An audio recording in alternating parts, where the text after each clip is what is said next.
Oke, Assalamualaikum warahmatullahi wabarakatuh. Perkenalkan nama saya Firdy Dwifala dari Universitas Cyber Asia dengan NIM 230401010153 dengan mata kuliahan Cloud Computing dan dosen pengampu Agung Riyadi, Eskom dan Enkom untuk memenuhi tugas ujian akhir semester saya.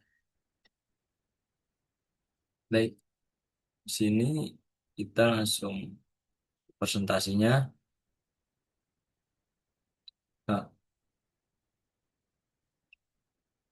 untuk ini eh, misalnya ada penjelasan istilah tentang software dan as service Unity Computing Integrated Network. Yang pertama ini software as service adalah model layanan cloud di mana menyedia pihak ketiga host aplikasi dan membuatnya tersedia untuk menggunakan melalui internet. Pengguna tidak perlu menginstal atau mengelola perangkat Linux secara lokal karena semuanya diakses melalui browser dan antarmuka web. Contohnya seperti aplikasi produktif, Google Docs, dan Trello. Seperti ada CRM, yaitu Salesforce, dan HubSpot. Untuk yang kedua ini Unity Computing adalah Unity maaf,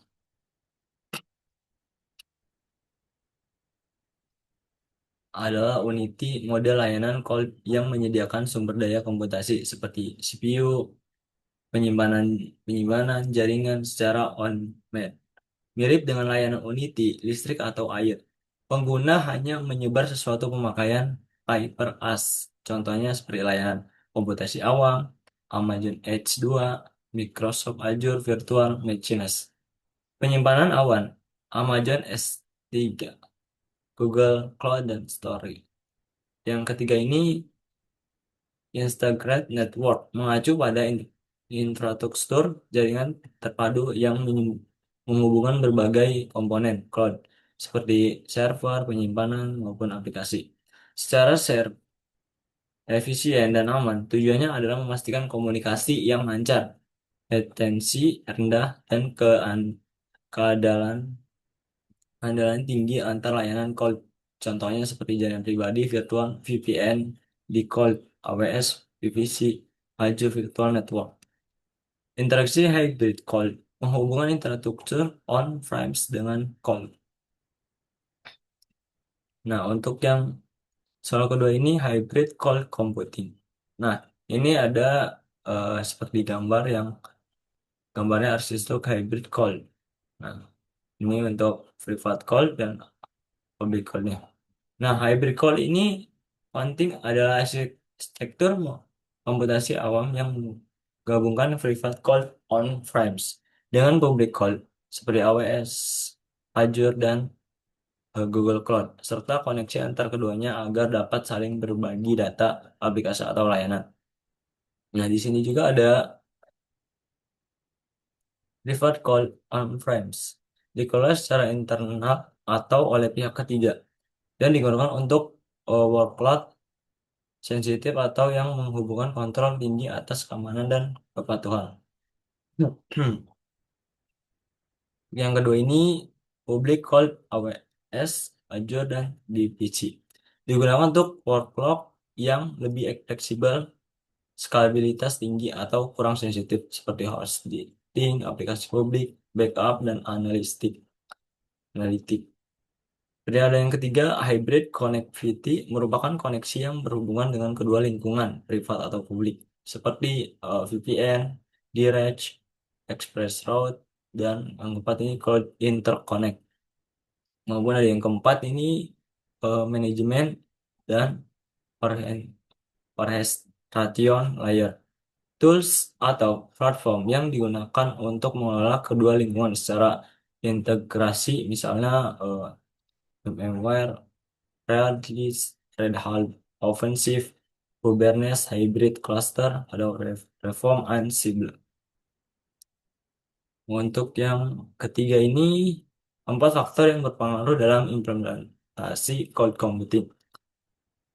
Ada ada beberapa hal, ada kematangan intra dan teknologi, kesiapan infrastruktur jaringan hardware, kompatibilitas sistem, dan teknologi virtualis continuation SDN.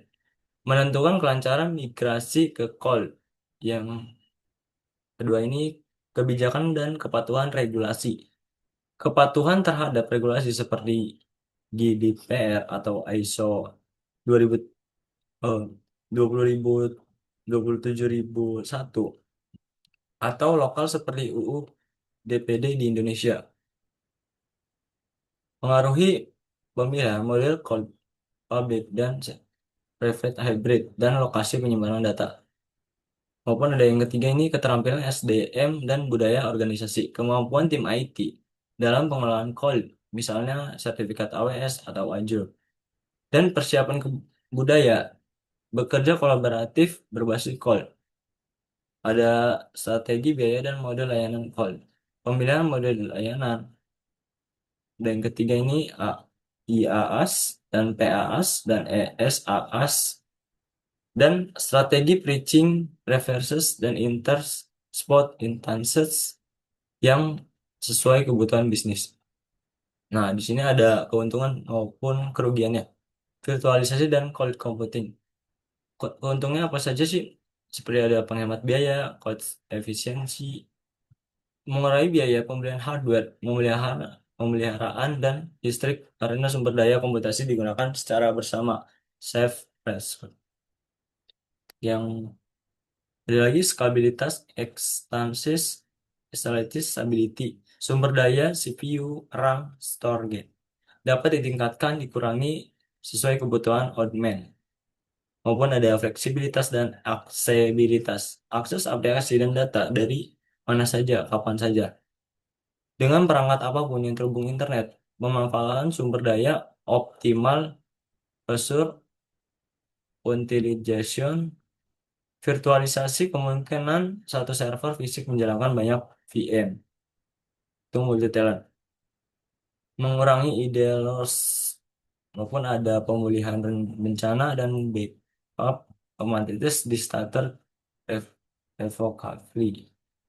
Layanan cloud menyediakan replika data dan cadangan otomatis di berbagai lokasi geografis, maupun ada kecepatan implementasi, rapid deployment, instalasi infrastruktur atau aplikasi baru hanya membutuhkan waktu beberapa menit. Maupun ada keamanan terpusat, itu centralized security. Penyediaan cloud menawarkan fitur keamanan bawaan seperti firewall, enkripsi, dan IM. Ramah lingkungan green computing, konsumsi energi lebih rendah karena konsolidasi server dan pendingin yang efisien di data center cloud. Ada beberapa hal ini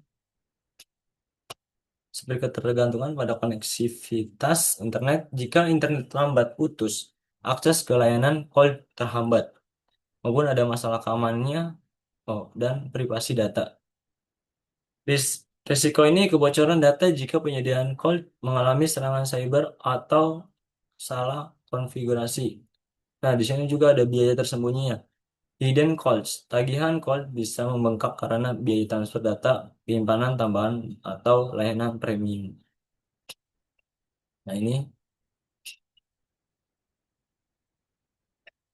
Hmm. Oke, sebelumnya saya akhiri. Kalau ada pertanyaan di bawah, saya Firdy Deva, undur diri. Mohon maaf apabila ada salah kata maupun ucap. Wabillahi taufiq walhidayah. Wassalamualaikum warahmatullahi wabarakatuh.